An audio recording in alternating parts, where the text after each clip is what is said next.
ही महेंद्र सिंह अश्क कहता है, नात गोई के मुझे जब से हुनर आए हैं। आप खुश हो जाओगे, एक काफिर कह रहा है मगर बात बड़ी सच्ची कह रहा है। अल्लाह जब चाहता है किसी से भी सच्ची बात कहलवा देता है। नात गोई के मुझे जब से हुनर आए हैं, चांद तारे मेरे आंगन में उतर आए हैं। नात आप भी पढ़ते हो ना, नौजवानों पढ़ते हो तो जरा सुनो, बड़ा लुत्फ आएगा। नात गोई के मुझे जब से हुनर आए हैं, चांद तारे मेरे आंगन में उतर आए हैं। घर के दरवाजे से जिब्रील लगे बैठे हैं, आज सरकारे दो आलम मेरे घर आए हैं।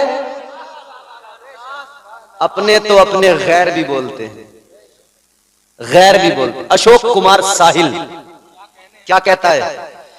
कहता है जिक्र रसूल जब से है मेरी जबान पर, जिक्र रसूल जब से है मेरी जबान पर, रहमत बरस रही है मेरे खानदान पर। यहूदी कहने लगा हुजूर को देख के, आज अरब का सुल्तान मेरे घर? मेरे हुजूर ने फरमाया हां तेरे घर। कहा किस लिए? किस लिए? अल्लाह अल्लाह मुस्तफा जान रहमत ने फरमाया ये कौन है, तेरी क्या लगती है? वो कहने लगा ये मेरी नौकरानी। अब जुमला बहुत बड़ा है, सुन लेना, बहुत बड़ा जुमला है, सुना दूं ये इसे छोड़ के आगे बढ़ जाऊं? ये हिंदुस्तान और बाकी दुनिया में इस्लामोफोबिया का ट्रेंड चलाने वाले जितना भौंकते हैं ना, इनके लिए बहुत बड़ा तमाचा है ये जुमला। ताहिर भाई हजरत ताजदारे मदीना ने फरमाया ये जो औरत है बता कौन है, तेरा इससे रिश्ता क्या है, तेरी कौन लगती है? वो यहूदी कहने लगा ये मेरी नौकरानी है, मेरे घर में नौकरी करती है। इतना सुना तो मेरे रहमत वाले नबी ने फरमाया चुप हो जा, तेरी नौकरानी बाद में है, बेटी पहले है। आका ने फरमाया तेरी नौकरानी बाद में है, बेटी पहले। बेटियों की इज्जत तो मुस्तफा ने पूरे समाज को सिखाई है, पूरे मुआशरे को सिखाई है, बेटियों की इज्जत। आज ये कहते बेटी पढ़ाओ बेटी बचाओ, अल्लाह अल्लाह, मगर सुनो सुनो, कभी कभी जबान लड़खड़ाती है तो कहते हैं बेटी पटाओ। माज़अल्लाह, जबान जरा, मगर सुनो सुनो, ये बेटी पढ़ाओ बेटी बचाओ का नारा देने वाले आज नारा दे रहे, कल तो अर्थी में झोंक दिया करते थे, सती बनाकर जला दिया करते थे। ऐ लोगों, इस बेटी को इज्जत किसने दी? 1400 साल पहले जब बेटियों पर जुल्म हो रहा था, इन्हें जिंदा दफन किया जा रहा था, तब मेरे आका ने अपनी बेटी को सीने से लगा के फरमाया फातिमा मेरे जिगर का टुकड़ा है। ये इज्जत बेटियों को अगर मिली है तो मुस्तफा के कदमों की बरकत से मिली है। जमाने भर में बड़ी घर की शान बेटी से, महकता रहता है दिल का जहान बेटी से। जरूरी ये नहीं बेटों से नाम रोशन हो, मेरे नबी का चला खानदान बेटी से। मुस्तफा ने फरमाया बेटी पहले, इज्जत से बोल, अदब से बोल। बेटी है जरा नरमी पैदा कर लहजे के अंदर, जरा मिठास पैदा कर लहजे के अंदर। अल्लाह अल्लाह, वो यहूदी कहने लगा मामला क्या है? मेरे आका ने फरमाया सुन, ये आ रही थी तेरा सामान लेकर, इसके रास्ते में तबीयत जरा बिगड़ गई, ये लड़खड़ा के जमीन पे गिर गई, तेरा सामान गिरा, तेरा नुकसान हो गया। हुजूर ने फरमाया देख तेरा नुकसान तो हो गया, मगर सुन मैं इसका सिफारिशी बन के आया हूं। किसके सिफारिशी बन के आया? आका यहूदन के, मुसलमान तो नहीं है, यहूदन। आका ने फरमाया मैं इसका सिफारिशी बन के आया हूं। एक जुमला इश्क वाला सुन लो सुन्नियों, और मेरी मां बहनों आप भी सुन लो। जिसने कलमा नहीं पढ़ा उसके सिफारिशी मुस्तफा बनकर पहुंचे, तो फिर जिन्होंने कलमा पढ़ लिया जो नबी के गुलाम हैं, खुदा की कसम मुस्तफा जाने रहमत उनके सिफारिशी बरोज़े हश्र बनेंगे और उन्हें परवाना जन्नत अता फरमाएंगे। हुजूर सिफारिशी बने। हुजूर ने फरमाया मैं इसका सिफारिशी बन के आया हूं। अब एक काम कर, इससे कुछ ना कहना, इसे कोई सजा ना देना, इसे मारना पीटना नहीं, ये बता तेरा नुकसान कितना है। आका ने फरमाया इसे मारना पीटना नहीं, इस पे कुछ नहीं, कोई जुल्म ज्यादती न करना। आका ने फरमाया सुन ले, इसे मारना नहीं पीटना नहीं, जुल्म ज्यादती कुछ नहीं। हुजूर फरमाते नुकसान बता, मैं आया ही इसलिए हूँ, इससे जो भी तेरा नुकसान हुआ है वो भरपाई मैं करूंगा, तेरा नुकसान पूरा मैं करूंगा, तेरा नुकसान मैं पूरा करूंगा। वो नबियों में रहमत लक़ब पाने वाला, मुरादे गरीबों की बरलाने वाला, वो मुस्तफा अल्लाह अल्लाह, इसने कलमा तो नहीं पढ़ा है मगर आका का ये करीमाना अंदाज देखा, अल्लाह अकबर कबीरा, ये भी हैरान है, उधर यहूदी भी हैरान है। यहूदी अपनी उस नौकरानी से यहूदन से कहने लगा जरा मुझे पूरा मामला बता, हुआ क्या था, हुआ क्या था। उसने बताया मैं चलते चलते तबीयत खराब की वजह से, कमजोरी नकाहत की वजह से गिर गई। कहा फिर क्या हुआ, कहने लगी फिर ये आए, इन्होंने अपनी चादर मेरे सर पे डाल दी, इन्होंने शफकत फरमाई, सामान सारा जमा किया। इतना सुना तो कहने लगा यही रुक तू भी, और आका से कहने लगा आप भी जरा रुक जाइए, अभी आता हूं। अंदर गया, अपनी एक किताब उठा के खोली, किताब खोल के पढ़ने लगा, वरक पलटने लगा। अब अंदर से आया तो किताब साथ लेके आया। मेरे मुस्तफा ने उसको देखा, इसने आका को देखा और देख के कहने लगा बस एक सवाल करता हूं, इसका जवाब दे दो। आका ने फरमाया बोल। कहने लगा ये बताओ क्या आप अभी हाल फिलहाल में मेराज करके आए हो?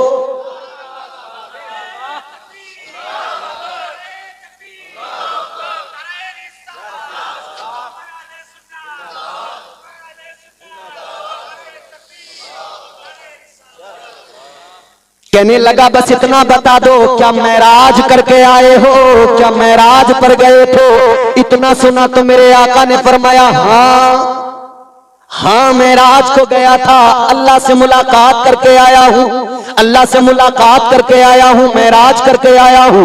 अल्लाह अकबर कबीरा, गौर फरमाइए। इतना सुना तो कदमों पे गिर गया, कहने लगा मैंने अपनी किताबों में पढ़ा था अल्लाह का आखिरी नबी जो आएगा उसकी शान ये होगी, उसका मकाम ये होगा, वो रात को मेराज करेगा और दिन में गरीबों के सरों पे चादर डालेगा।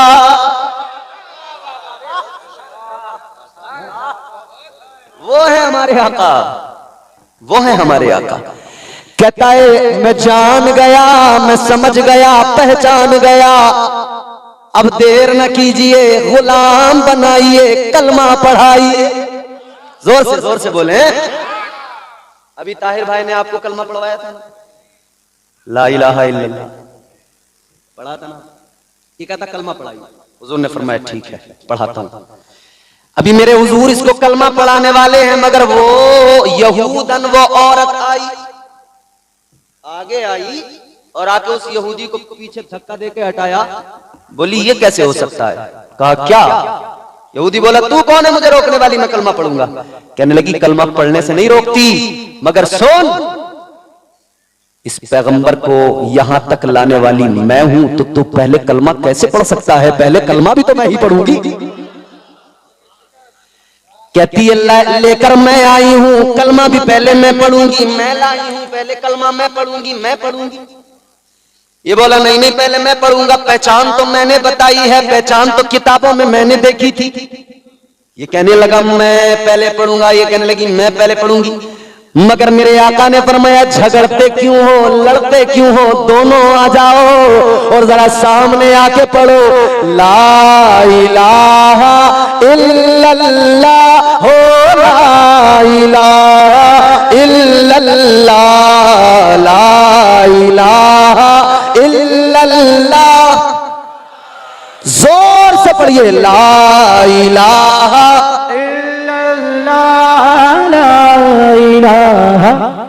ये मकबूलियत की घड़ियां हैं, मकबूलियत की। इस वक्त अपने रब को याद करो, अपने रब को पुकारो, खुदा की कसम अगर औलाद नहीं है कलमा आज रब को पुकारो, मकबूलियत की घड़ियों में कलमा पढ़ो और ये नीयत लेकर के मेरा रब बड़ा करीम है, बड़ा रहीम है, बड़ा ताकतवर है, मुझे औलाद नहीं है, अल्लाह औलाद अता करेगा। माल नहीं है, नियत कर लो या अल्लाह मैं गरीब हूँ, या अल्लाह मेरी गुर्बत को दूर कर दे।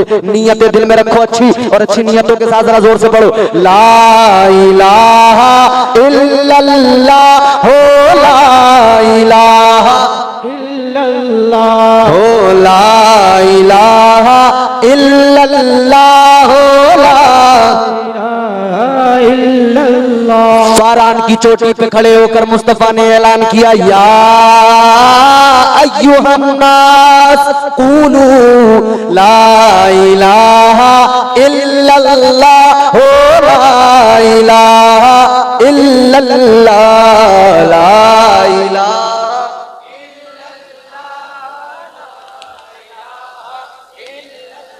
मुहम्मदुर रसूलुल्लाह सल्लल्लाहु अलैहि वसल्लम।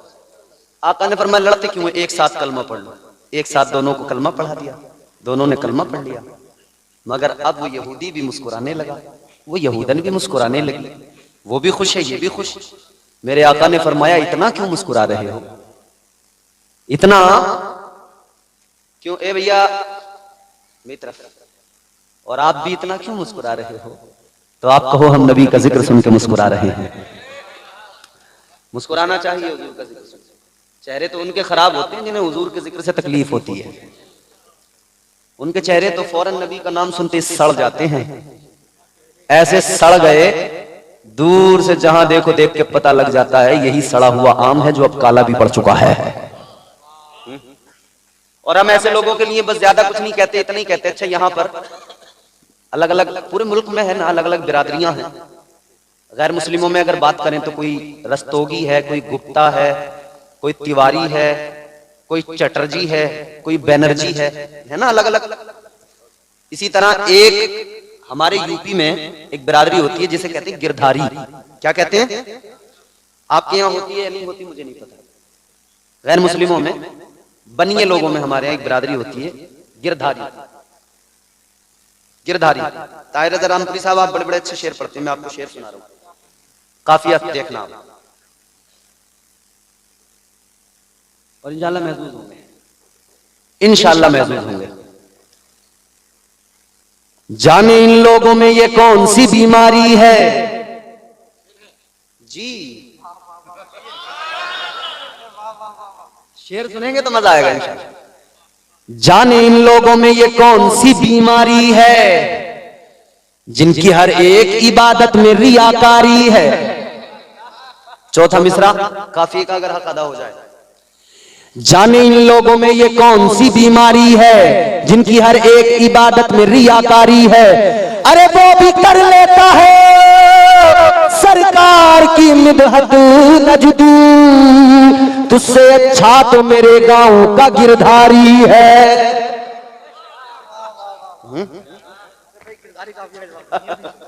तुझसे अच्छा तो मेरे गांव का, तेरा सड़ गया चेहरा बुग़्ज़ मुस्तफा में। मगर आशिक मुस्कुराते हैं। ये औरत भी मुस्कुराई, यहूदन भी मुस्कुराई, यहूदी भी मुस्कुराया, बड़े खुश हैं। हुजूर ने फरमाया क्या बात, इतना क्यों मुस्कुरा रहे हो? ताजदार मदीना वाली कायनात मुस्तफा जाने रहमत ने फरमाया क्या बात है जो इतना मुस्कुरा रहे हो? तो कहने लगे, वो कहने लगा यहूदी हुजूर अपनी किस्मत पे नाज कर रहा हूं, रश्क आ रहा है।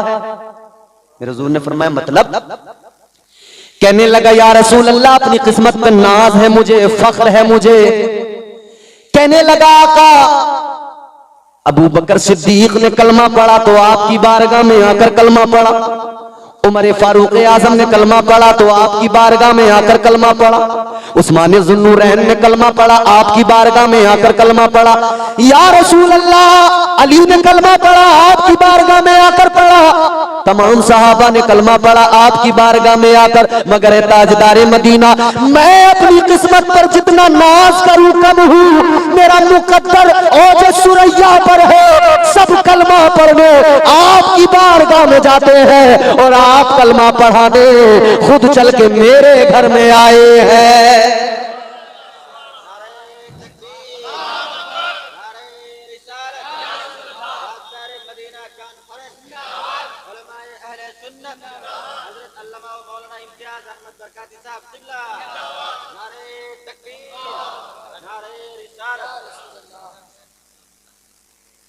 अब गौर फरमाइएगा, जनाब गुलजार हुसैन साहब अपने वालिदैन के नाम से कुरान मजीद पेश कर रहे हैं मस्जिद में, अल्लाह ताला कबूल फरमाए। देखो कुरान मजीद मस्जिद में पेश कर देना ही काफी नहीं है, बल्कि मस्जिद में कुरान आपने भेजा इसे तो लोग पढ़ेंगे, मगर आपकी जिम्मेदारी यहीं पर अपने माँ बाप के लिए खत्म नहीं हो जाती। आपकी जिम्मेदारी ये है कि आप जहां कुरान दूसरों को पढ़ने के लिए दे रहे हैं, वहीं आप भी अपने घर में बैठकर अल्लाह के कलाम की तिलावत किया करें। कुरान आप भी अपने घरों में, और हम सब भी आज से अहद करें कि हम भी अपने घरों में। शाहबुद्दीन भाई अपने वालिद साहब के नाम से 1000 रुपए पेश कर रहे हैं, अल्लाह ताला कबूल फरमाए। एक बोरी सीमेंट भी दे रहे हैं, बोलिए सुभान अल्लाह। देखिए मैं तो चंदा भी नहीं कर रहा था, मगर ये दीवानगी है लोगों की, बोलिए ना सुभान अल्लाह। दीवाने जब मचलते हैं ना तो अपना सब कुछ कुर्बान करने को तैयार हो जाते हैं इंशाअल्लाह। कुरान खुद भी घर में पढ़े, क्यों बता दूं क्यों? कुरान का कोई मुतबादिल न बदल है, कुरान हर एक उक़्दा-ए दुश्वार का हल है, कुरान रिसालत का मुहाफिज भी खबर भी, कुरान बसीरत भी बसारत भी बसर भी, कुरान नज़ायर भी नज़ारत भी नजर भी, कुरान मुअस्सर भी तासुर भी असर भी, कुरान में सेहरा भी समंदर भी हजर भी, महशर की मिसालें भी है सिदरा के समर भी, कुरान मुसद्दक भी मुताहिर भी मुबी भी, कुरान के हुफ्फाज में जिब्रील अमी भी, कुरान मुनव्वर भी मुतहर भी सदा भी, कुरान मुअज़्ज़म भी मुकर्रम भी सखा भी। कुरान बड़ी बरकतों वाली किताब है, तो खुद भी कुरान पढ़े। हुजूर ने कलमा पढ़ा दिया, इन्होंने कलमा पढ़ लिया, नसीब देखें कलमा पढ़ाने मुस्तफा चल के आए हैं। जिसका जिक्र अल्लाह बुलंद कर दे फिर उसका जिक्र कोई घटा नहीं सकता। तो हमारे जलसों की अल्हम्दुलिल्लाह ये रिवायत है कि इधर हमारे टाइटल ताजदार मदीना कॉन्फ्रेंस, शहर यार मदीना कॉन्फ्रेंस, याद मदीना कॉन्फ्रेंस, अजमत मुस्तफ़ा कॉन्फ्रेंस, शान मुस्तफ़ा कॉन्फ्रेंस, क्योंकि हम इश्क वाले हैं, हम जानते हैं ऐ इश्क तेरे सदके जलने से छुटे सस्ते, जो आग बुझा देगी वो आग लगाई है। हमारे जलसों के title Medina Medina Medina Medina Medina Medina Medina Medina हम करते रहते हैं ना, मदीना मदीना मदीना मदीना किया करो, जब कर्म होता है हालात बदल जाते हैं। मुस्तफा जब चाहें जिसे चाहें जिस पे कर्म फरमा दें उसे अपने मदीने में बुला लिया करते हैं। और हम तो अल्लाह से दुआ करते हैं दिखा दे या इलाही वो मदीना कैसी बस्ती है जहां पर रात दिन मौला तेरी रहमत बरसती है, तेरी रहमत बरसती है। और हम जब हुजूर की बारगाह में लो लगाते हैं तो फिर क्या कहते हैं? सरकार बुला लीजिए, सरकार बुला लीजिए एक बार मदीने में। जिसके दिल में मदीना जाने की तमन्ना है, जो मदीना जाना चाहता है, बस वो बोलेगा, बाकी कोई नहीं बोलेगा, सब खामोश बैठेंगे। जिसे मदीना जाना है बस वो बोले सरकार बुला लीजिए एक बार मदीने में। सबको जाना है ना माशाअल्लाह मदीना, जोर से बोलिए सुभान अल्लाह। इतनी जोर से कि मेरे कानों पे आपकी आवाज जोर से आके टकराए। सरकार बुला लीजिए एक बार मदीने में, एक बार मदीने में, एक बार मदीने में। हम ताहिर भाई के जैसा तो नहीं पढ़ सकते, इनका तो सुन के झूम ही जाते लोग, मगर अल्हम्दुलिल्लाह हम भी हुजूर के आशिक हैं तो ज़ौक़ रखते हैं। आप हमारे ज़ौक़ में शामिल हो जाएं, अपना शौक मिला दें तो ज़ौक़ और शौक दोनों मिल जाएं, फिर मजा ना आ जाए। सरकार बुला लीजिए एक बार मदीने में, सरकार बुला लीजिए एक बार मदीने में, सरकार बुला लीजिए एक बार मदीने में। जन्नत का करें हम भी दीदार मदीने में, जन्नत का करें हम भी दीदार मदीने में, जन्नत का करें हम भी जन्नत का करें हम भी दीदार,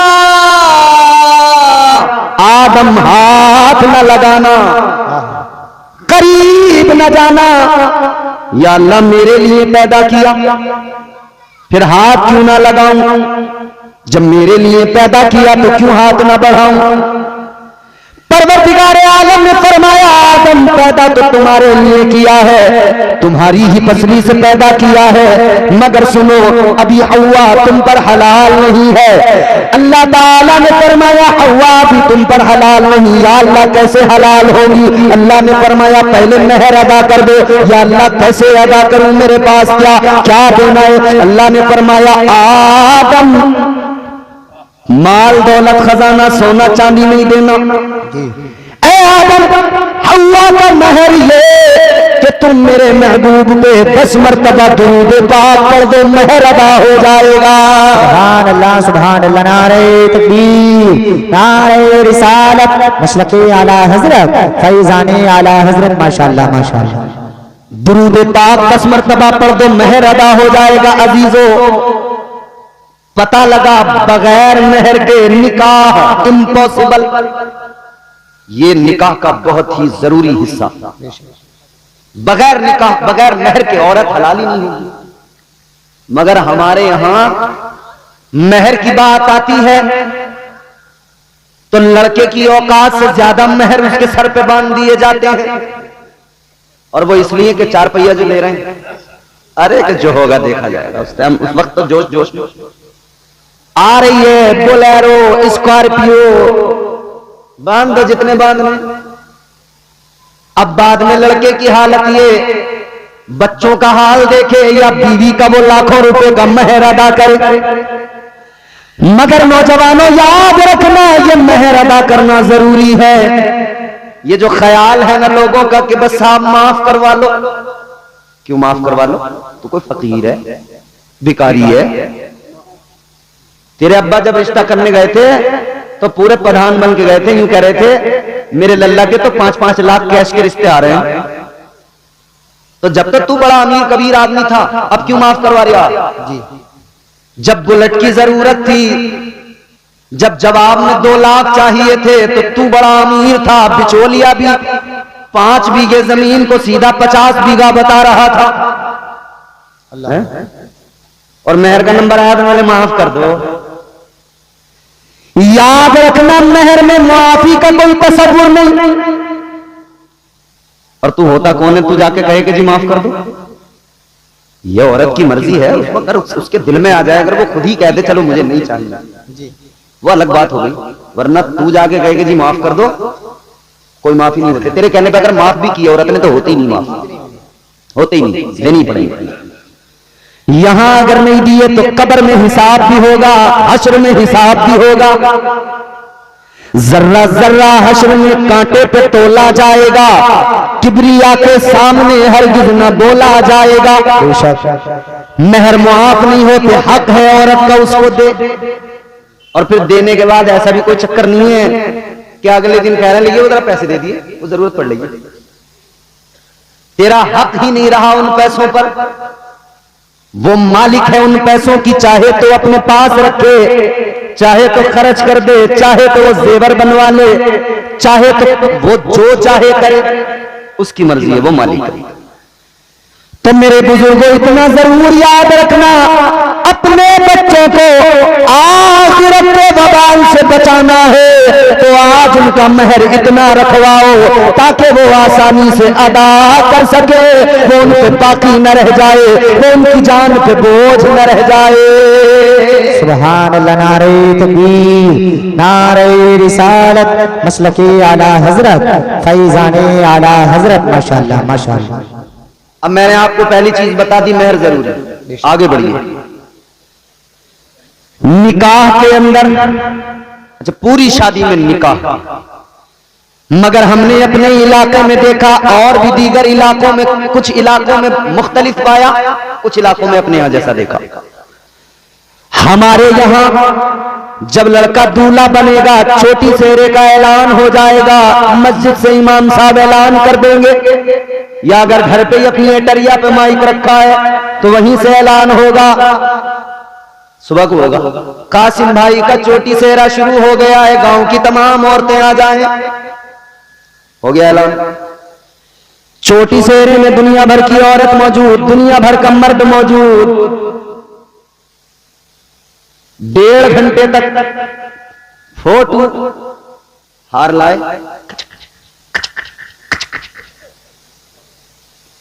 1.5 घंटे तक जब फोटो खींचे तो गांव के कई बुड्ढे ऐसे भी होते हैं बेचारे, उन्हें झुंझलाहट होती रहती है। वो बैठे बैठे कितना टाइम कर लिया, बारात नहीं लेके जाओगे, तुम्हारा कोई तरीका है, तुमने तमाम टाइम नहीं कर लिया, बारात नहीं लेके जाओगे। मगर मेरे अजीजों फोटो तो 1.5 घंटे तक होते रहे, पूरा जोर दिया गया, खूब हुजूम लगा। उसके बाद में बारात चली। अगर हाफिज साहब की जैसी बारात तो चलो बगैर डीजे वीजे के, मगर कई बार ऐसी बारातें जो पूरी मौज मस्ती धूम धड़ाके के साथ चलती हैं, और मियां पूरे कर्रो फर के साथ बारात निकली। 2 घंटे इन्होंने तबीयत से डीजे बजाया, पहले गांव में, गली गली में, फिर इन्होंने शर्टें उतार उतार के घुमा दी लड़कों ने, ऐसे करके शर्टें उतार उतार खूब नाचे। जब नाच नाच के जाफ आ गए, जब इन्हें हालत खराब हो गई तो अब बोले बारात लेके चलो। खूब भीड़ भाड़ रही। बारात लेके पहुंचे तो भूखे थके हारे, क्योंकि पहले बड़ी मेहनत कर ली थी, थक के गए। जाते ही जो खाने पे टूट के पड़े, इधर ये खाने पे टूटे, उधर लड़की के बाप का सांस रुकने लगा, ऊपर नीचे ऊपर नीचे। अल्लाह खैर फरमाए कि बेइज्जती ना हो जाए, डरता है यार आदमी। अब इन्होंने खाया तबीयत से, फिर कोई पेड़ के नीचे, कोई इधर कोई उधर, कोई किसी बैठक पे, कोई दुकान के आगे, कोई कहीं कुर्सी डाले हुए, कोई गुटखा, कोई सिगरेट, कोई बीड़ी फूंक फांक के 1 घंटा, और बातें मिला के रफू चक्कर।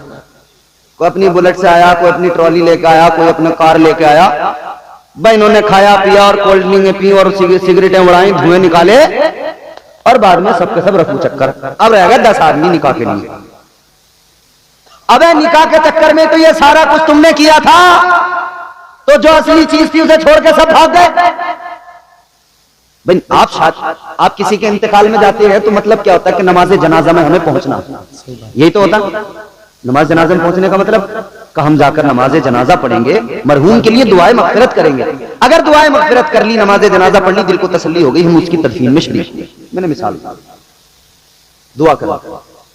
आप किसी के निकाह में जा रहे हैं, आपने तो दुआ ही नहीं की उसके लिए। दुआ का वक्त कब था? जब निकाह हो रहा था। निकाह के बाद में इमाम साहब हाथ उठा के दुआ कर रहे थे, 5-7 लोग बैठे थे, उसमें भी 2-4 छुआरों के चक्कर में बैठे थे। अगर बिचौलिया इस हैसियत का रिश्ता लाया है तो वो कहता मैं हाजी जी 5 लाख की क्या बात कर रहा हूं, हम दिलवाएंगे, करो रिश्ता।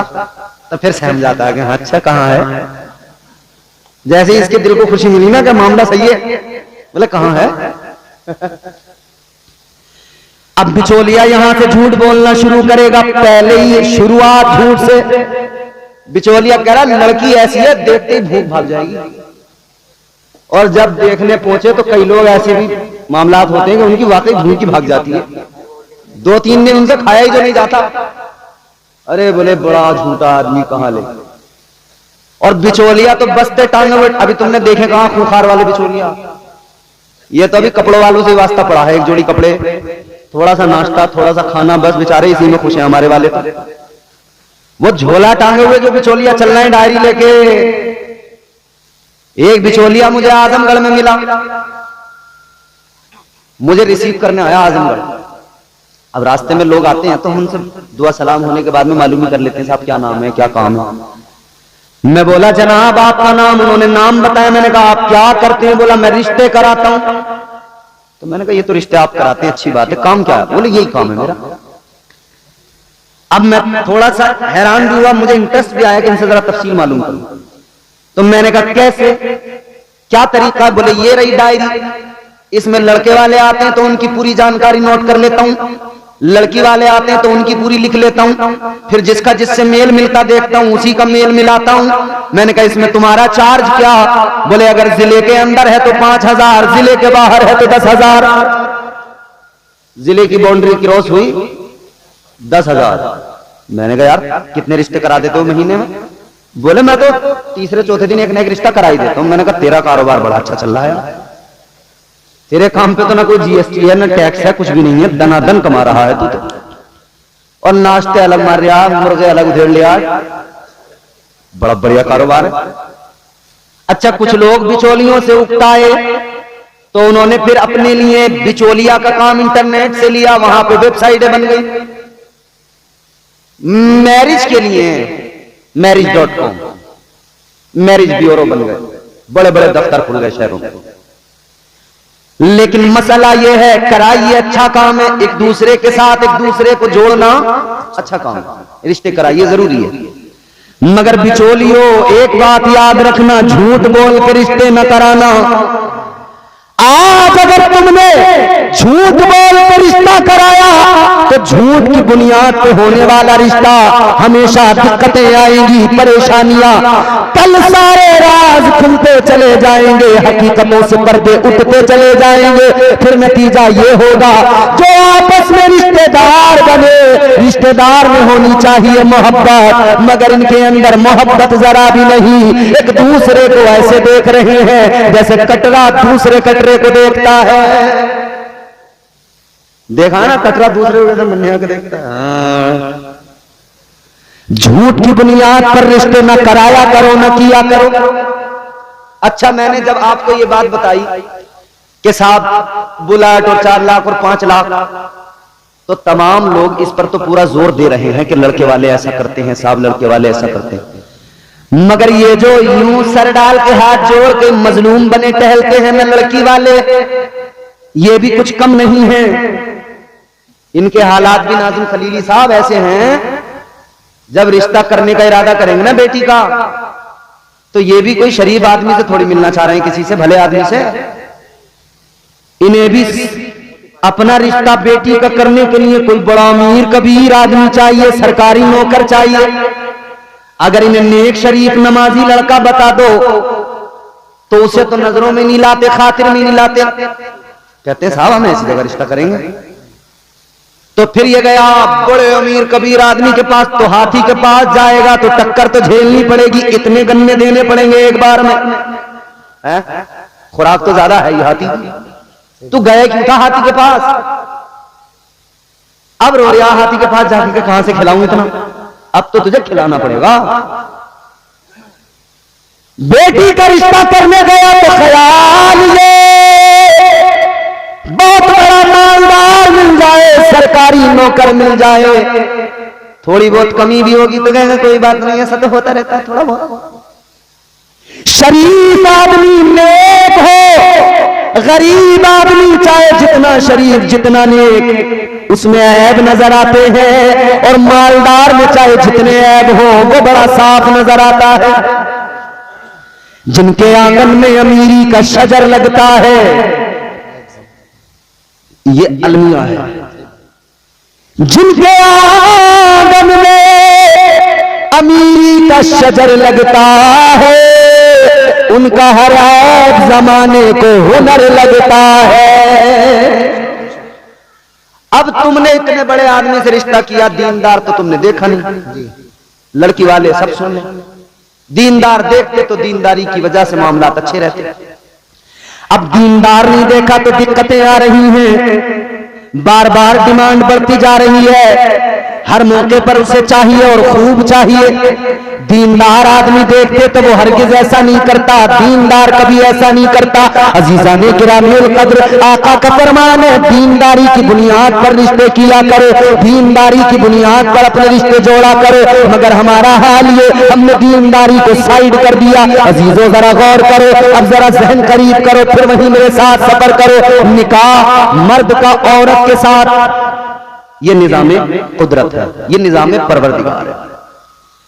मगर क्या जमाना आ गया, संजीदगी खतरे में है, खुदनुमाई का चलन है, सादगी खतरे में है, सर छुपाती फिर रही है आबरू इस दौर में। या इलाही कर मदद पाकीज़गी खतरे में है।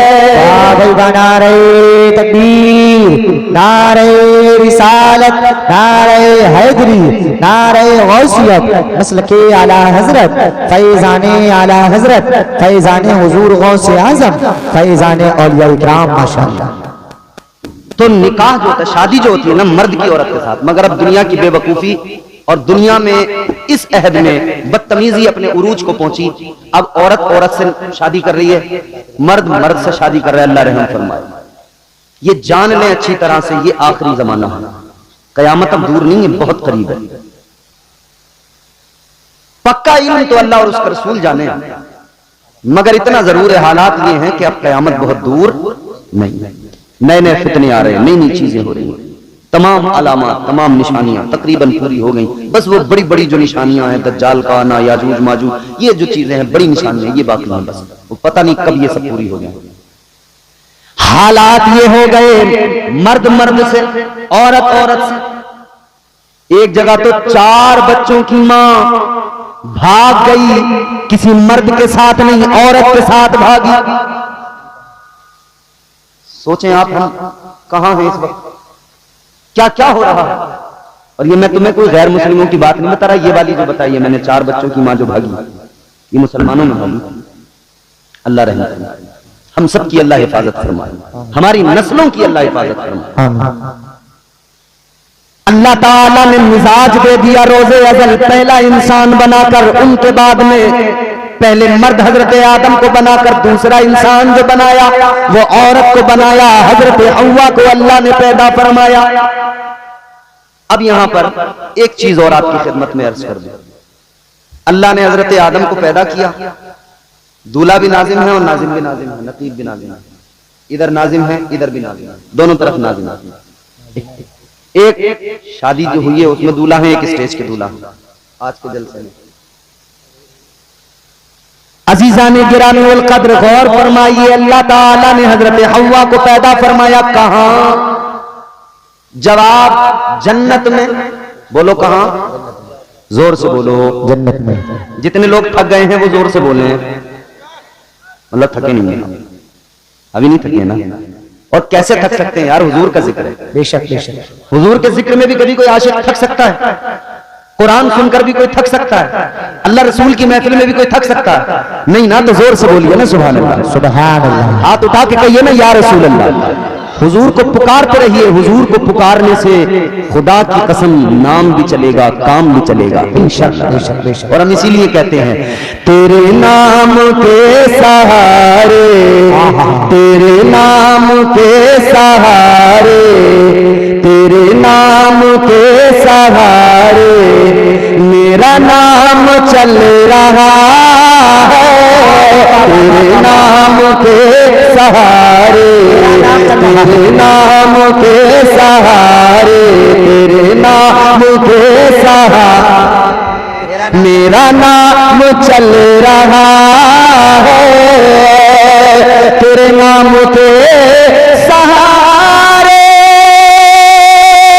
मेरा नाम चल रहा है, तेरा नाम ले रहा हूँ आका, तेरा नाम ले रहा हूँ, मेरा काम चल रहा। सुभान अल्लाह, माशाअल्लाह।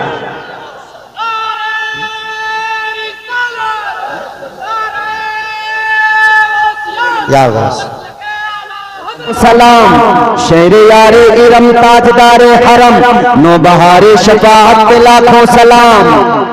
ये बरेली के कलंदर का सलाम। ये मकबूल भी बहुत है और चुभता भी बहुत है। मकबूल इतना कि हर जबान एक खास व आम पर है, चुभता इतना है, इतना चुभता है कि जितने भी बदअकीदा होते हैं ना उनके चेहरों पे सरवटें पड़ जाती हैं, समझ रहे हो? तो फिर घबराने लग रहे ये क्या है। मगर मेरे आला हजरत का सलाम, बरेली के ताजदार का सलाम हुजूर की बारगाह में मकबूल है, इसीलिए तो पूरी दुनिया में इसको पढ़ा जा रहा है। इसको जहन में रखें। फिर शेर सुनिए, तेरे नाम के सहारे मेरा नाम चल रहा है, जिसका चलता है बस वही बोलेगा, जिसका हुजूर के नाम के सदके नहीं चल रहा बिल्कुल आराम से खामोश बैठेगा। तेरे नाम के सहारे मेरा नाम चल रहा है। ये नहीं अगर करामत, ये नहीं अगर करामत तो बताओ और क्या है। अल्हम्दुलिल्लाह असद इकबाल ने मेरे साथ बड़े मस्ती में पढ़ा इस कलाम को। आपने जिसने देखा होगा यूट्यूब पे देखा होगा। हिंदुस्तान का बड़ा अजीम शायर है और हम बचपन से उनको सुनते आ रहे हैं। उन्होंने अल्हम्दुलिल्लाह हमारे साथ इस कलाम को पढ़ लिया। हम तो अपने आप को समझते नहीं है कि हमें नात भी पढ़नी आती है, मगर इन लोगों को सुन सुन के सीखते हैं। ये नहीं अगर करामत,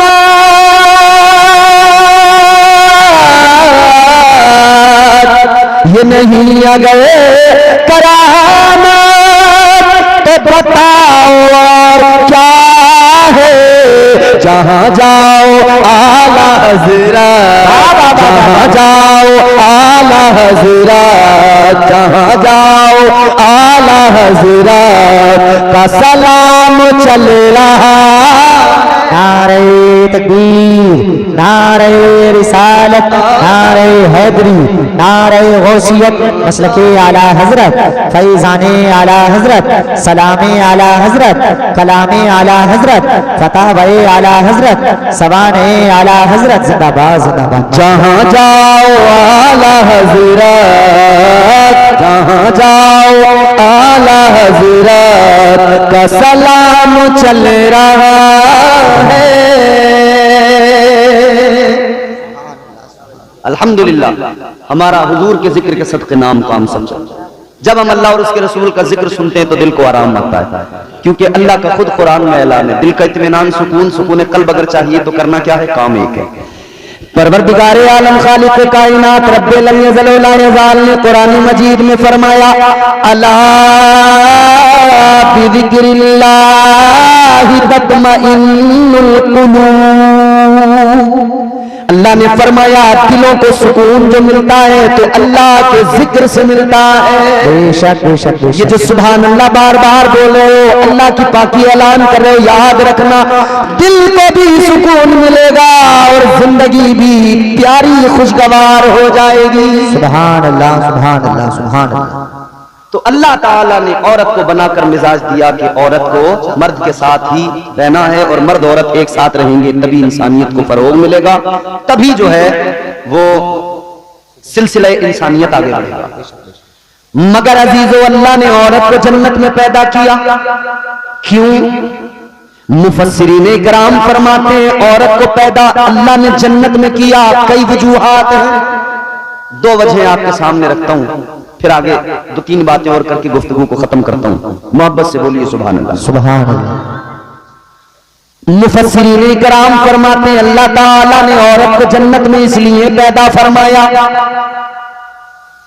कि ये औरत जन्नत के अंदर जब इसकी आंख खुले सबसे पहले इसे जन्नत की बहारें नजर आए, सबसे पहले जन्नत की रौनकें नजर आए, सबसे पहले जन्नत का हुस्न नजर आए। बहुत तवज्जो से सुनिए बात, मेरी माएं बहनें बैठी है भी सुनिए। अल्लाह ताला ने औरत को जन्नत में इसलिए पैदा किया जब आंख खुले तो जन्नत को देखे, हुस्न जन्नत देखे, जन्नत की बहारें, जन्नत की आसाइशें, जन्नत का सुकून, जन्नत की नहरें, जन्नत के बागात, जन्नत का इत्मीनान, जन्नत का सुकून। जुमला ये महफूज रखें, जन्नत का इत्मीनान, जन्नत का सुकून, जन्नत का आराम।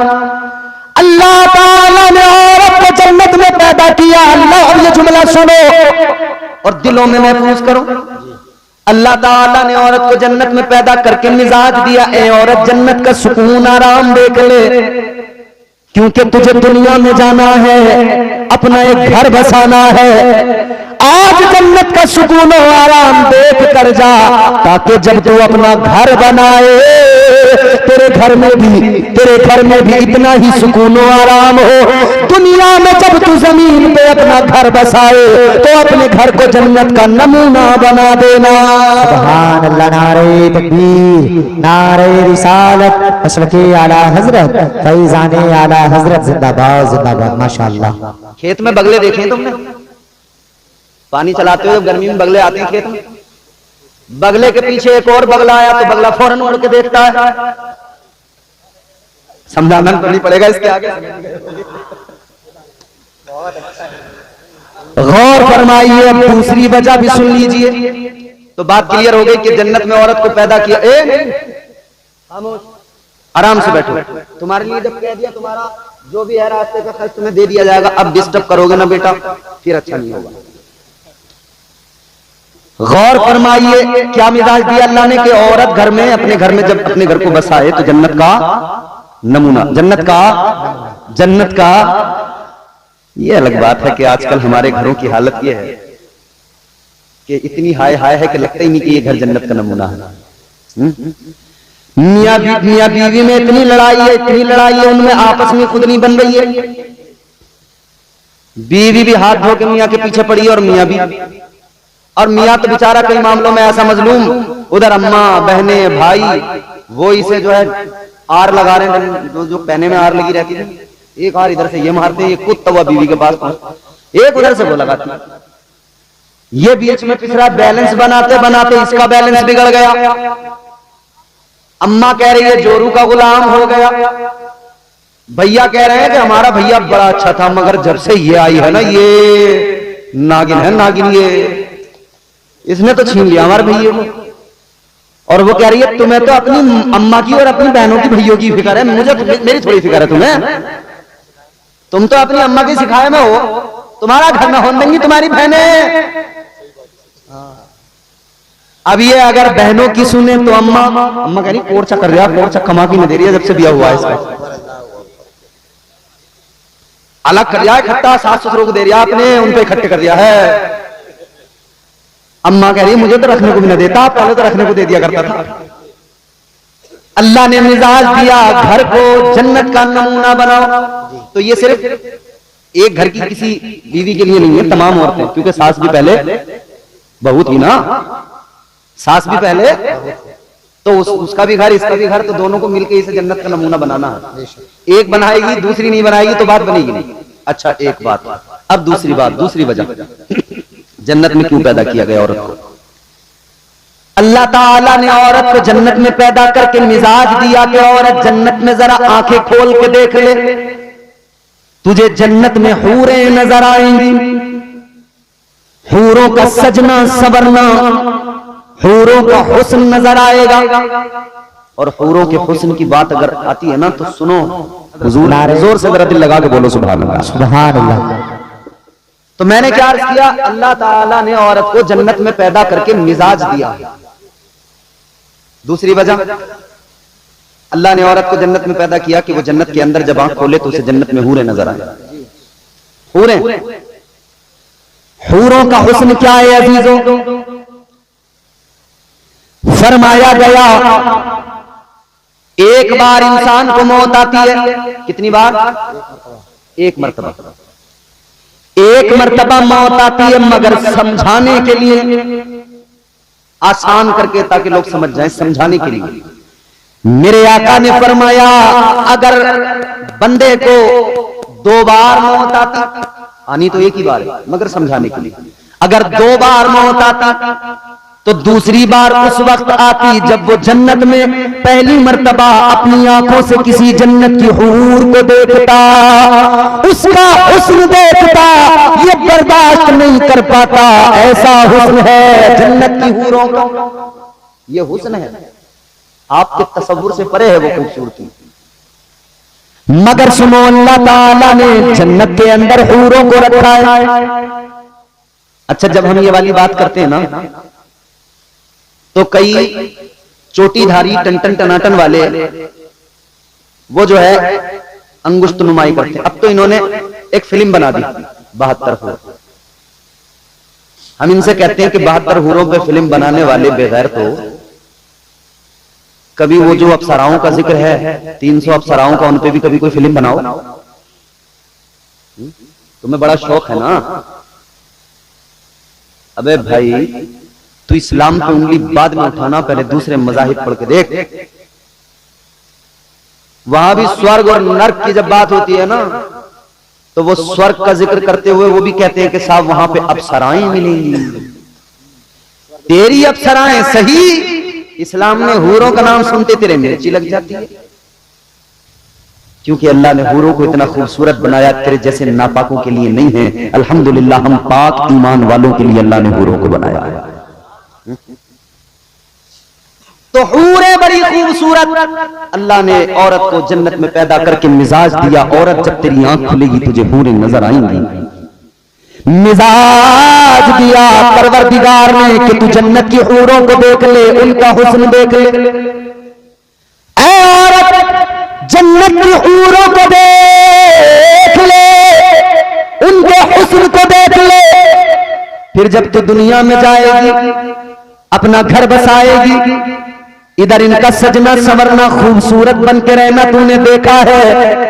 अब तू भी ऐसे ही अपने शोहर के सामने सज संवर के रहना, बाकायदगी और सलीके के साथ रहना, ताकि तेरा शोहर तुझे देखे तो उसके दिल को आराम आए, आंखों को ठंडक मिले, तेरा शोहर तुझसे राजी रहे। सुभान अल्लाह, माशाअल्लाह। तो औरत को सजने संवरने का मिजाज दिया अल्लाह ने कि अपने शोहर के लिए जरा अच्छे से सज संवर के उसके सामने रहे। मगर हमारी औरतों का हाल ये, घर में रहेंगी तो वो जो आते हैं ना वो दरवाजों पे बेचने 80-80 रुपए के टुकड़े, फूल फुलकड़ी वाले, जैसा सर्कस वाले कपड़े पहनते हैं ना वो वाले, तो इकट्ठी हो जाते हैं, झुंड लगा के ये अच्छे हैं 80-80 रुपए में घर में पहनने को क्या है, ठीक ही तो है। घर में 80-80 रुपए के टुकड़े पहनेगी आपने आदमी के सामने, और जब मोहल्ले में ब्याह आने दो किसी का, फिर ये बच्चा पहचान ही नहीं रहा अम्मा मेरी है किसी और की, पूरा हुलिया बदल गया, सूरत बदल गई। अल्लाह रहे,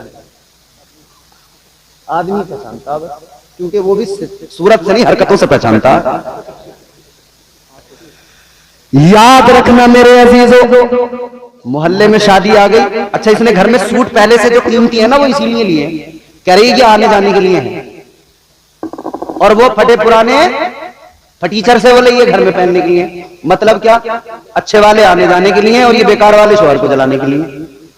घर में रहेगी तो लीचड़ी सनीचड़ी, कपड़ों पे बड़े बड़े दाग धब्बे, और बिया जैसे मोहल्ले में आया फिर तो देखो हिरन बन के चलेगी। मगर मेरी बहनों गुजारिश है आपसे, खुदारा अल्लाह ने आपको मिजाज दिया है, आपको आका ने तो ये हुक्म दिया, अगर तू बाहर जाए तो पुराना पोसीदा लिबास पहन के जा, कि तेरे लिबास की चमक को देखकर तेरा किसी का दिल तेरी तरफ राग़िब व माइल ना हो, किसी की तवज्जो तेरी तरफ ना आए। तू बाहर जब जाए तो पोसीदा लिबास पहन के जा, लेकिन जब घर में रहे, शोहर के सामने रहे, तो फिर उम्दा महंगे नफीस लिबास में, अच्छे कपड़ों में शोहर के सामने रहे। तो अच्छे वाले शोहर के सामने है ही नहीं। और फिर शिकायत क्या है, शिकायत यह है इन्हें तो मुझसे मोहब्बत है ही नहीं दरअसल। और 10 दिन अगर आदमी बेरुखी से बात कर ले तो फिर यह है कि इनका कहीं चक्कर चल गया। अबे तो बेवकूफ, अगर चक्कर इसका कहीं चल गया तो चलवा तो तू ही रही है, तू तो अच्छी साफ सुथरी बन के रह, फिर देखे इसका कहीं चक्कर चल सके, तुझे ही देखेगा, किसी और को देखेगा नहीं। अपने आप को जरा बदलो मेरी बहनों और मेरे भाइयों, आप भी जरा अपने आप में बदलाव पैदा करो। निकाह करना मेरे आका की सुन्नत है, इस सुन्नत पर जब अमल करो तो मुस्तफा जान रहमत के तरीकों को देख लो। सुन्नत अदा करते वक्त में खुश होना जरूरी, खुशी मनाइए, मगर इतना याद रहे खुशी मनाते हुए शरीयत के खिलाफ कोई काम न करना, कोई काम नाजायज व हराम अपनी शादियों में शामिल न करो, बल्कि अपनी शादियों को इस्लामी तौर तरीकों के एतबार से करो। अपनी शादी करते हुए तुम डीजे गाजे बाजे न बजाओ, बल्कि अपनी शादी में तुम ऐसा इंतजाम करो जैसा हाफिज नाजिम साहब ने किया। खुद भी अल्लाह रसूल का जिक्र सुने, गांव वालों को भी सुनाए, ताकि अपना भी काम बन जाए, गांव वालों पर भी अल्लाह की रहमतें नाजिल हो जाए। नाना मुस्तफा ने सिखाया है ये सजदा करना, मुझे किसी और ने नहीं, मेरे बाबा शेरे खुदा ने सिखाया है ये सजदा करना, मुझे किसी और ने नहीं, मेरी माँ फातिमा ने सिखाया है। हुसैन को ये सजदा करना घर से सिखाया गया था। बेशक बेशक। मौला अली ने सिखाया, मुस्तफा ने, नाना जान ने सिखाया, माँ सैयदा फातिमा ज़हरा ने सिखाया। तरबियत घर की होती है और वो तरबियत काम करती है जिंदगी भर। तरबियत अगर घर से ये मिल जाए कि बेटा अल्लाह और उसके रसूल से मोहब्बत करना, अल्लाह के जिक्र से सुकून मिलता है, तो बच्चे उसी तरबियत पे अमल करते हैं। अब जरा कुरान सुनिएगा। परवरदिगारे आलम खालिक कायनात रब्बे लम यज़ल व ला यज़ाल ने कुरान मजीद में फरमाया, परवरदिगारे आलम का कुरान कहता है, या अय्यतुहन नफ्सुल मुतमइन्ना इरजिई इला रब्बिकी रादियतम मर्दिया। अल्लाह ताला का कुरान कहता है, परवरदिगारे आलम ने ऐलान कर दिया, ऐ इत्मीनान वाली जान, अपने रब की तरफ इस हाल में आ कि वो तुझसे राजी हो, तू अपने रब से राजी हो। नफ्से मुतमइन्ना का जिक्र किया गया। ये नफ्से मुतमइन्ना क्या है? तफसीर पढ़ें। हजरत अल्लामा काजी सनाउल्लाह पानीपती मुजद्ददी आप फरमाते हैं तफसीर मजहरी के अंदर, ये नफ्से मुतमइन्ना वो है जो अल्लाह के जिक्र से इत्मीनान हासिल करता है। ये नफ्से मुतमइन्ना वो है जिसे अल्लाह रसूल के जिक्र से सुकून मिला करता है, जिसे अल्लाह अल्लाह में सुकून मिलता है, जिसे सजदों में सुकून मिलता है, जिसे नमाजों में सुकून मिलता है, जिसे तिलावतों में सुकून मिलता है, जिसे कुरान की आयतें पढ़ पढ़ के सुकून मिलता है। आओ जरा मैं आपको समझा दूं, नफ्से मुतमइन्ना की अगर अमली तफसीर देखना चाहते हो तो नफ्से मुतमइन्ना की अमली तफसीर करबला में मिलेगी। आओ चलो करबला के मैदान में चलो, नफ्से मुतमइन्ना तुम्हें समझ में आ जाएगा, अमली तफसीर देखने को मिल जाएगी। आपको एक वजूद के अंदर एक ऐसा नफ्स नजर आएगा कि वो नफ्से मुतमइन्ना का पैकर बना हुआ है। अल्लाह अकबर कबीरा। करबला के मैदान में चलो, इमाम आली मकाम की जिंदगी पर नजर डालो। नफ्से मुतमइन्ना क्या होता है? जिसे अल्लाह के कुरान की तिलावत से सुकून मिलता है, जिसे सजदों से सुकून मिलता है, जो अल्लाह की रजा में राजी रहता है, जो साबिर और शाकिर होकर जिंदगी गुजारता है। आओ करबला के मैदान में चलो, इमाम आली मकाम की जिंदगी पे नजर डालो, मौला हुसैन की पाकीज़ा जिंदगी देखो। मौला हुसैन के खैमे करबला में लग गए, खैमे लगे, मेखें ठोकी गई, जमीन से खून निकला, मगर मौला हुसैन ने सब्र किया है, अल्लाह के प्यारे मुकद्दस कलाम की तिलावत की है। आगे बढ़ो, 7 मुहर्रम आ गई, 7 मुहर्रमुल हराम को मौला हुसैन पे पानी बंद कर दिया गया। हुसैन ने वावेला नहीं किया, राजी बरजा रहे, अल्लाह के कुरान की तिलावत करते रहे। यजीदी हमला आवर होना चाहते थे, हुसैन ने कहा एक रात की मोहलत दे दो, जरा रब को मना ले, जरा परवरदिगार के जिक्र से इत्मीनान हासिल कर ले, जरा सजदे कर ले, जरा बंदगी से दिल भर ले, जरा कुरान की तिलावत कर ले। अब 10 मुहर्रमुल हराम आ गई, 10वीं तारीख मुहर्रम की आ गई, यौम आशूरा क़यामत सुगरा का दिन आ गया। मौला हुसैन के रुफ़क़ा मैदान कारज़ार की तरफ चल दिए, ये के बाद दीगर एक एक रुफ़क़ा, एक एक रफ़ीक की शहादतें होने लगी, आपके जानिसार जामे शहादत नोश करने लगे। हुसैन ने वावेला नहीं किया, हुसैन ने सब्र किया, सब्र का पहाड़ बने खड़े हैं, सब्र का पैकर नजर आते हैं। हुसैन ने एक काम किया, 7 मुहर्रमुल हराम से देखो या उससे भी पहले से देखो, एक ही काम हुसैन ने किया, वो काम अल्लाह का जिक्र था, वो काम कुरान की तिलावत थी, वो काम परवरदिगार की बंदगी थी, वो काम अल्लाह की बारगाह में नियाजमंदी थी, वो काम रब की बारगाह में सर झुकाना था। हुसैन ने किया तो इतना किया कि जब अपने शहीद हुए, जब अजीज गए तो हुसैन ने कुरान पढ़ के सुनाया, जब अपने गए हुसैन ने कुरान पढ़ के सुनाया। अब्बास के बाजू दरिया पे कट गए, हुसैन ने कुरान पढ़ के सुनाया। अपना बेटा अली अकबर, 18 साल का अली अकबर, जवानी खाक में मिल गई, जवानी खाक खून में तड़पती नजर आई। हुसैन ने कुरान की तिलावत की, हुसैन ने कुरान पढ़ के सुनाया। भाई की निशानी कासिम का शबाब लुटा, हुसैन ने कुरान पढ़ के सुनाया, हुसैन ने कुरान की आयतों की तिलावत की। 6 माह का बेटा अली असगर जब शहीद हुआ, हल्क में तीर लगा, हुसैन ने एक ही काम किया, अल्लाह ताला के मुकद्दस कलाम की तिलावत की, रब के कुरान की तिलावत की। फिर वो वक्त भी आ गया, चश्मे फलक ने वो नजारा भी देख लिया, चांद सूरज भी आंसू बहाने लगे, आसमान वाली मखलूक भी रोने रोने लगी। अल्लाह ताला की नूरी मखलूक फरिश्ते भी आंसू बहाने लगे। 3 दिन का भूखा प्यासा हैदर कर्रार का शेर मैदान कारजार में निकल के आ गया। हैदरी जुल्फिकार को लहराता हुआ मौला हुसैन अपनी बहादुरी के जौहर दिखाते नजर आए। फिर हुसैन पर वो वक्त भी आ गया कि मौला हुसैन का सर सजदे में कट गया। सजदे में शहादत हो रही है मगर हुसैन फिर भी अल्लाह का जिक्र कर रहे हैं। फिर वो भी वक्त आ गया, सरे मुबारक तने मुबारक से जुदा हो गया। फिर यजीदियों ने आपके सर को नेज़े पे बुलंद कर दिया। जब सरे हुसैन नेज़े पे बुलंद हो गया तब भी हुसैन ने एक ही काम किया, कुरान की तिलावत की और दुनिया को बता दिया कि नफ्स मुतमइन्ना की अमली तफसीर करबला में देख लो कि हुसैन मुस्तफा का नवासा हर हाल में साबिर और शाकिर है, उसे इत्मीनान मिलता है तो फकत कुरान की तिलावत से मिला करता है। माशाअल्लाह। नारे तकबीर, नारे रिसालत, जिक्रे शुहदाए करबला, अज़मते इमाम हुसैन, फैजाने शुहदाए करबला, नारे तकबीर। ये मैंने आपको फकत करबला का नक्शा दिखाया, आप इससे पीछे वाली भी जिंदगी उठा के देखेंगे ना, हर जगह हुसैन तुम्हें कुरान पढ़ते नजर आएंगे, सजदे करते नजर आएंगे। माफ करना तल्ख जुमले भी कहूंगा दरमियान। हुसैन की पूरी जिंदगी, बात मेरी आपको समझ में आ रही है? समझ रहे ना? नफ्स मुतमइन्ना तो कुरान ने क्या कहा, इस हाल में आ कि तू रब से राजी हो और तेरा रब तुझसे राजी हो। अब ये बंदे के और खुदा के दरमियान का मामला, बंदे से रब राजी हो, रब से बंदा राजी हो। ये नफ्स मुतमइन्ना इत्मीनान वाली जान से कहा गया, इस हाल में आ।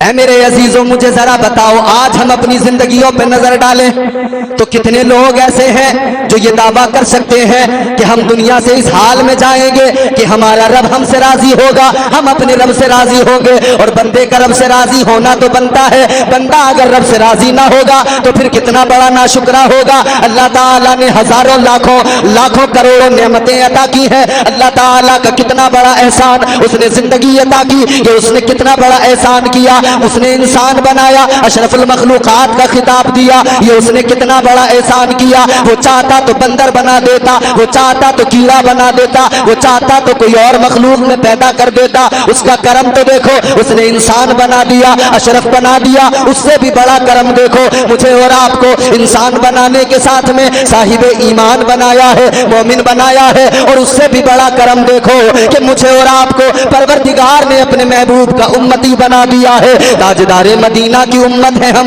वो उम्मत जिसके बारे में कुरान ने कहा कि तुम बेहतरीन उम्मत हो। अल्लाह का कुरान कहता है तुम बेहतरीन उम्मत हो। तो रब के इतने एहसान, बंदा क्यों रब से राजी ना हो? बंदे का राजी होना तो जरूरी है, राजी होना तो बनता है। अब भी अगर बंदा राजी ना होगा तो कब राजी होगा? रिस्क देता है परवरदिगार, तेरी मेरी औकात नहीं। क्या तुमने और मैंने देखे नहीं है फुटपाथ पर सोने वाले जिनके पास में न घर होता है, न जमीन होती है, न ओढ़ने बिछाने को कुछ होता है, न खाने को कुछ होता है? बताओ उनको कौन खिलाता है? उनको भी परवरदिगार खिलाता है। मगर तुम पर और मुझ पर तो अल्लाह का इतना करम है कि उसने तुम्हें और मुझे इंसान भी बनाया, साहिब ईमान भी बनाया, मुस्तफा का उम्मती भी बनाया। करम यह किया कि फुटपाथ पर सोने का अल्लाह ताला ने हमको फुटपाथ पर नहीं सुलाया, बल्कि अल्लाह ने घर भी अता कर दिए। अल्लाह घर में बैठकर रोजियां भी दे रहा है, अल्लाह ताला करम भी फरमा रहा है। अल्लाह की बराबर नवाजिशें भी हो रही है, बराबर उसकी अताएं भी हो रही है,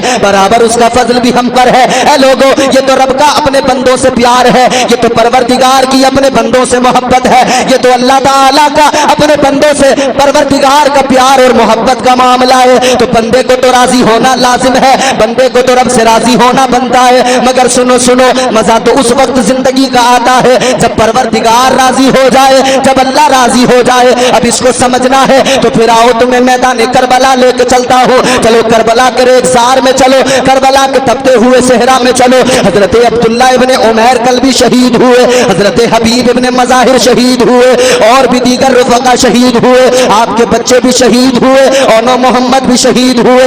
71 रुफ़क़ा की लाशें पड़ी है करबला के रेगिस्तान में, 71 शहीदों की लाशें पड़ी है। मौला हुसैन उन लाशों के पास में खड़े हुए और खड़े होकर यूं आसमान की तरफ सर उठाया और अल्लाह की बारगाह में अर्ज करने करने लगे, ऐ मौला अब मेरा तेरी बारगाह में आने का वक्त हो रहा है, मगर आने से पहले इस हाल में आना चाहता हूँ कि तू मुझसे राजी हो जाए। ऐ मेरे परवरदिगार ये 71 मैंने दे दिए, 71 कुर्बान कर दिए, ऐ मेरे मौला अब बता क्या तू हुसैन से राजी हो गया है?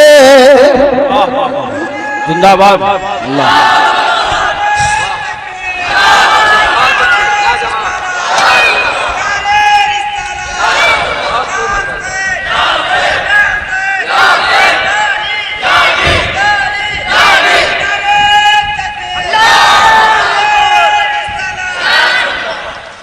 हुसैन ने यूं कहा, मौला ये 71 मैंने दे दिए, ये 71 शहीद हैं, परवरदिगार अब बता क्या तू हुसैन से राजी है? हुसैन अब तेरी बारगाह में आना चाहता है। मौला 71 शहीदों की शहादतें हैं, 71 की लाशें फकत तेरी रजा के लिए हैं, फकत तेरी मोहब्बत में है, तेरे दीन की मोहब्बत में है। या अल्लाह इन लाशों को गवाह बना के ऐ मौला तुझसे सवाल कर रहा हूँ, क्या तू मुझसे राजी है? क्या तू हुसैन से राजी है? खुदा की कसम जब हुसैन ने ये जुमले कहे, जब हुसैन ने अल्लाह की बारगाह में मुनाजात की तो परवरदिगार का जवाब आया, ए हुसैन तेरा रब तो तुझसे राजी है, मगर तेरी मेराज ये है कि अब तेरा रब मालूम करता है। तू बता क्या तू भी अपने रब से राजी है? क्या तू भी अपने रब से राजी है? क्या तू भी अपने रब की तकसीम पे राजी है? क्या तू भी तकदीर के फैसले पे राजी है? हुसैन ने कहा, मौला हुसैन कल भी राजी था, हुसैन आज भी राजी है, हुसैन राजी है, और हुसैन तो तुझसे इतना राजी है कि ये सर कट जाएगा फिर भी राजी है, ये सर नेज़े पे चढ़ जाएगा फिर भी राजी है, ये मेरा सर यजीद के दरबार में पहुंच जाए, भले इसको पामाल किया जाए, मगर हुसैन फिर भी राजी है। मेरे अजीजों गौर तो करो, ये बंदे के और रब के दरमियान का मामला जब इस नौयत पे पहुंचता है तो ये महराज होती है जिंदगी की। तो फिर अल्लाह ताला ने गोया परवरदिगार आलम ने इमाम हुसैन को फरमाया, हुसैन तू मेरी रजा में राजी है तो फिर मेरी तकसीम भी देख ले, तेरा सर नेज़े पे जरूर होगा, मगर मैं सारे यजीदियों में तुझे फिर भी सर बुलंद कर दूंगा, फिर भी सर बुलंद कर दूंगा। इज्जत तेरी होगी, वकार तेरा होगा, अजमत तेरी होगी। इमाम हुसैन का सरे मुबारक नेज़े पर है, यजीदी लेकर जा रहे हैं। मुमताज साहब ये 4 मिसरे अब आप सुने गौर से, आपकी मोहब्बतों की नजर करो, आप भी सुन सकते हैं। गांव के लोग हैं, आप खेती करते हैं, बोलो खेती करते हैं, जमीनें हैं आपके पास, जमीन वाले को क्या कहते हैं? जमींदार। जमीन वाले को क्या कहते हैं? अब करबला। और फिर ये 4 मिसरे, पोता अली का कैसे भला हार जाएगा, हर तीर हुरमला तेरा बेकार जाएगा।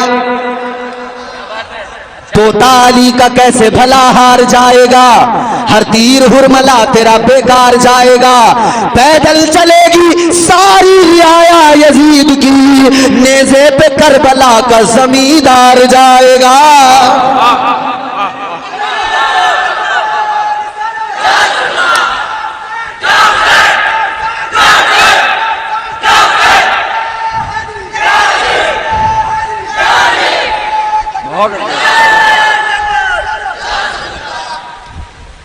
अल्लाह बंदे से राजी हो, बंदा रब से राजी हो। अल्लाह का कुरान कहता है नफ्स मुतमइन्ना ये है कि जब वो दुनिया से बंदा जाए ना तो वो इस हाल में कि रब उससे राजी हो, वो रब से राजी हो। हुसैन से रब कितना राजी और रब से हुसैन कितना राजी। आओ जरा मैदान करबला का एक नक्शा देखो और फिर समझो। परवरदिगार आलम अपने बंदों की पहचान करता है, उनको आजमाता है। अल्लाह ताला ने बंदों को आजमाया। परवरदिगार आलम ने सिर्फ आम बंदों को नहीं आजमाया, बल्कि अल्लाह ने पैगंबरों को भी आजमाया, अल्लाह ताला ने नबियों को भी आजमाया। और उसने कुरान मजीद में फरमा दिया, अल्लाह ताला ने ऐलान कर दिया, वलनबलुवन्नकुम बिशैइन मिनल खौफि वल जूइ व नक़सिम मिनल अमवालि वल अनफुसि वस्समरात वबश्शिरिस साबिरीन। मजीद, अल्लाह ताला ने कुरान मजीद में फरमा दिया, ऐ मेरे बंदो, परवरदिगार तुम्हें जरूर आजमाएगा, तुम्हारा रब तुम्हें जरूर आजमाएगा। अल्लाह के कुरान ने कहा 5 चीजों से आजमाया जाएगा। 5 चीजों से, कौन सी 5 चीजें हैं? फरमाया गया मिनल खौफ, तुम्हें खौफ से, डर से आजमाया जाएगा। फरमाया गया तुम्हें भूख से आजमाया जाएगा। अल्लाह का कुरान कहता है तुम्हें माल के नुकसान से आजमाया जाएगा, तुम्हें जान के नुकसान से आजमाया जाएगा, तुम्हें औलाद की कमी या उसके नुकसान से आजमाया जाएगा।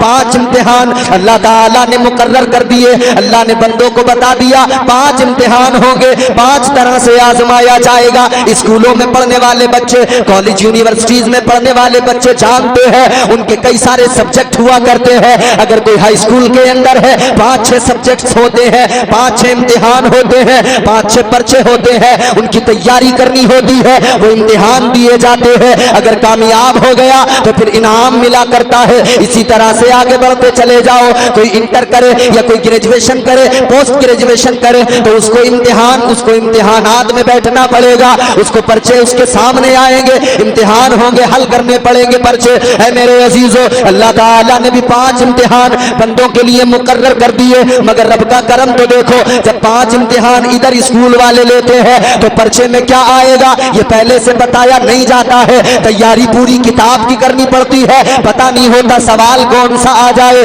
मगर परवरदिगार का करम देखो, अल्लाह ताला ने सवाल भी पहले ही बता दिया और बंदों को बता दिया, है मेरे बंदो सवाल ये है, बस इसकी तैयारी कर लो, इसी में तुम्हें कामयाबी हासिल करनी है। भूख से आजमाया जाएगा। अब मैं जरा आपको सुनाता हूँ कुरान। अल्लाह ताला के प्यारे बरगुज़ीदा पैगंबर जनाब हजरत इब्राहीम अलैहिस्सलाम, अल्लाह ताला ने आजमाया। कैसे आजमाया? 5 इम्तिहान लिए अल्लाह ने, 5 आजमाइशें, 5 इम्तिहान। अभी कुर्बानी का वक्त गुजरा है, आपने जानवर ज़िबा किए, हजरत इब्राहीम और इस्माइल की याद में कुर्बानी की। ऐ लोगों, इस्लाम का मिजाज कुर्बानी है। इस्लामी साल खत्म होता है तब कुर्बानी पे खत्म होता है। इस्लामी साल शुरू होता है मुहर्रम कुर्बानियों से शुरू होता है। इस्लामी साल का आगाज भी कुर्बानी है और इसका अंजाम भी कुर्बानी है। ऐ लोगों, मगर गौर करो, पहला इम्तिहान अल्लाह ने हजरत इब्राहीम अलैहिस्सलाम का लिया। कैसे इम्तिहान लिया? जब आप पैदा हुए अल्लाह ने भूख से आजमाया।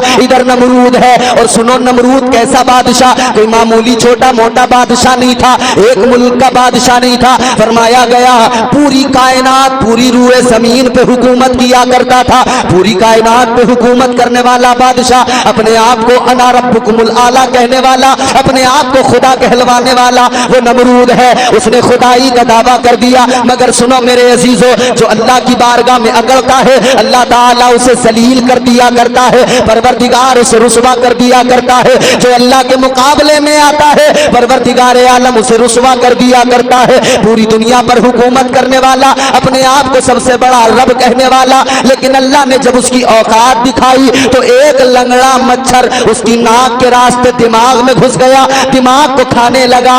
एक लंगड़े मच्छर से अल्लाह ने इतने बड़े बादशाह को मरवा दिया। तो फिर गैरों की औकात क्या रह गई? जब इतना बड़ा बादशाह एक मच्छर को न झेल सका। आज के चंद बादशाह कहते हैं निकाल देंगे। वाह वाह वाह वाह वाह। छोटे छोटे टुकड़ों पे, छोटे छोटे जमीन के खित्तों पे हुकूमत करने वाले कह रहे हैं निकाल देंगे, निकाल देंगे। हम कह रहे हैं तुम तो इतनी सी जमीन के टुकड़े पे हुकूमत करते हो। नमरूद तो पूरी दुनिया पे हुकूमत करता था, उसने कहा था मैं सबसे बड़ा खुदा। अल्लाह ने फरमाया तू रब की ताकत तो बाद में देखना, उसकी मखलूक में सबसे छोटा एक मच्छर, लंगड़ा सा मच्छर, चल पहले इस मच्छर का मुकाबला करके दिखा, फिर तो रब के मुकाबले में आने की बात करना। पहले मच्छर का तो कर ले मुकाबला। मच्छर का मुकाबला करने की अच्छा आज भी देख लो तुम, दुनिया में पूरी दुनिया, America, Africa, England, Holland, Thailand, Hindustan, Pakistan, बच्चा पैदा होगा जो तेरी बादशाहत को मिटा के रख देगा, खत्म कर देगा। इसे फिक्र हो गई, इसने सारे बच्चों को कत्ल करवा दिया। जो पैदा होता था उसको कत्ल करवा दिया करता था। हजरत इब्राहीम की वालिदा भी हामिला थी उनको भी बड़ी फिक्र हो गई मेरे बच्चे का क्या बनेगा।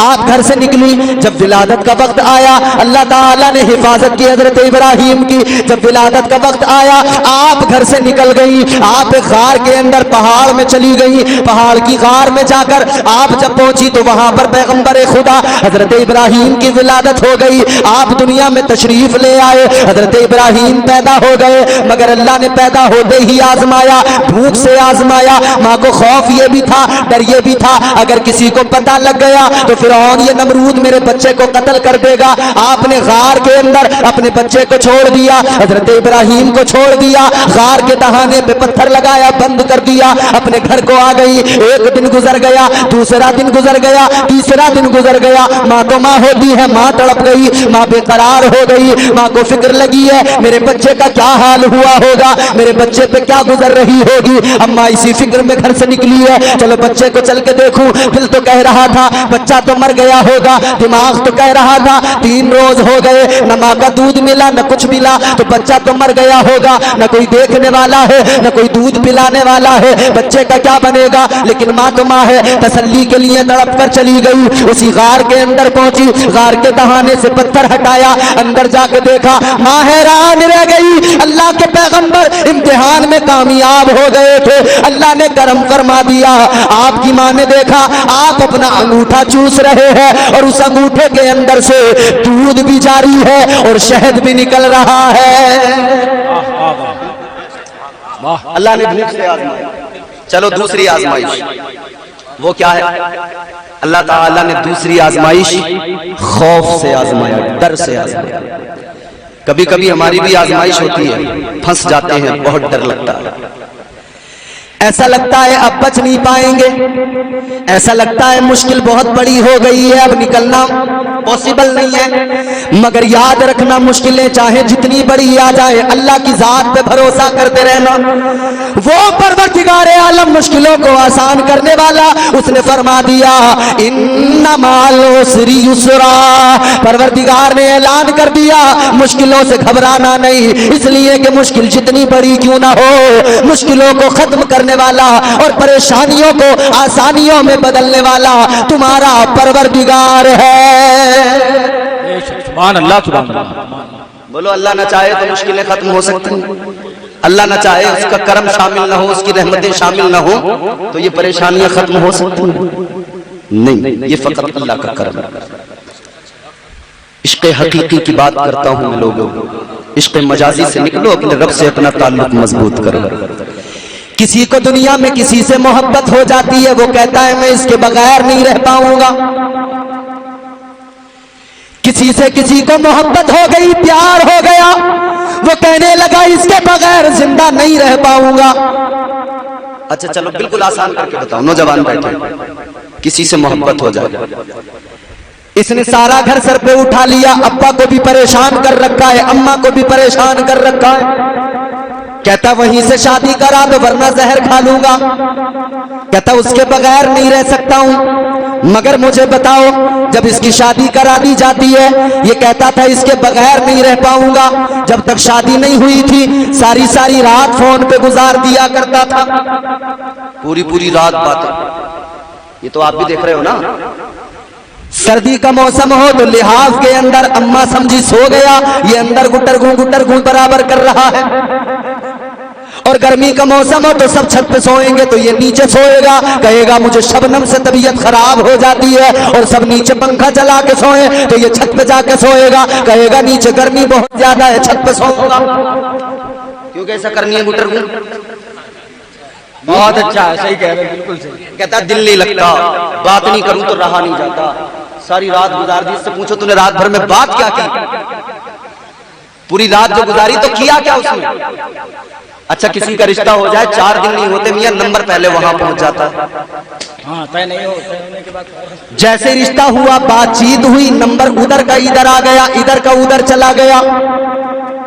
और इत्तेफाक से अगर उधर फोन ना हो तो ये कहते हैं हम जो कमा रहे हैं किसके लिए, पहली फुर्सत में फोन जाएगा, वो भी बड़ा वाला, बड़ी प्लेट, टच कहना, टच करती रहना। अब तुम टच करते रहना। अच्छा एक बात बताओ, ईमानदारी के साथ एक सवाल करता हूं आपसे, ये उलमा बैठे हैं हमारे, हजरत तशरीफ फरमाए। एक बात बताओ, आग आप देखते हैं, आग आपके घरों में चूल्हे भी जलते हैं, आग के अंदर तपिश होती है, बात सुन रहे हैं आप मेरी?